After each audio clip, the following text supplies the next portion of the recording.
নমস্কার, কেমন আছো সবাই? আশা করছি তোমরা সবাই ভালো আছো।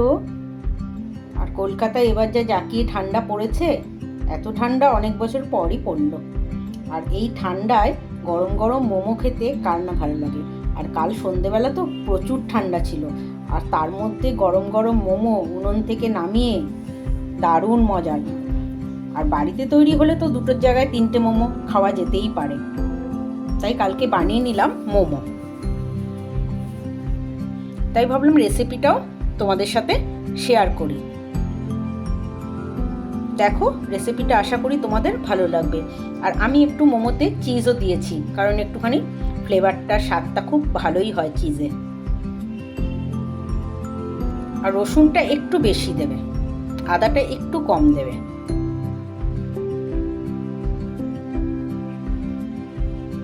আর ময়দাটাও বেশি নরম করে মাখবে না, একটু টাইট করেই মাখবে।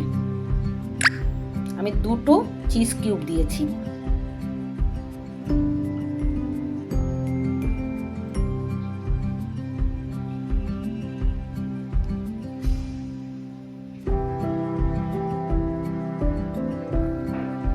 দেখতে থাকো রেসিপিটা।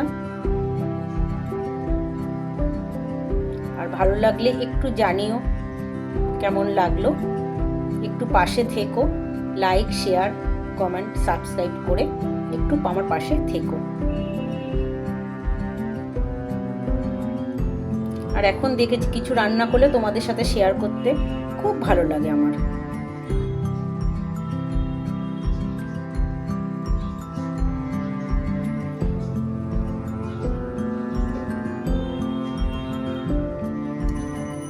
কেকটা বানানো হয়নি এবার, কেকটাও 2-1 দিনের মধ্যে বানাবো এবং তোমাদের সাথে শেয়ারও করবো। আসলে আমার মাইক্রোওভেনটা 2 দিন খারাপ হয়ে গেছিলো, তাই কেকটা বানাতে পারিনি 25শে ডিসেম্বরে।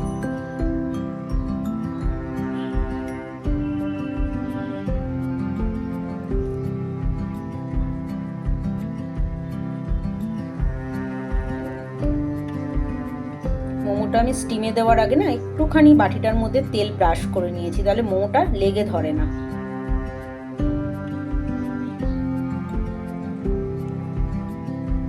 আর আমি স্যুপ বানিয়েছিলাম, স্যুপ দিয়ে খাওয়া হয়েছিল। কাল আর চাটনি বানাইনি, একটু শেজওয়ান সস ছিল আর স্যুপ বানিয়েছিলাম।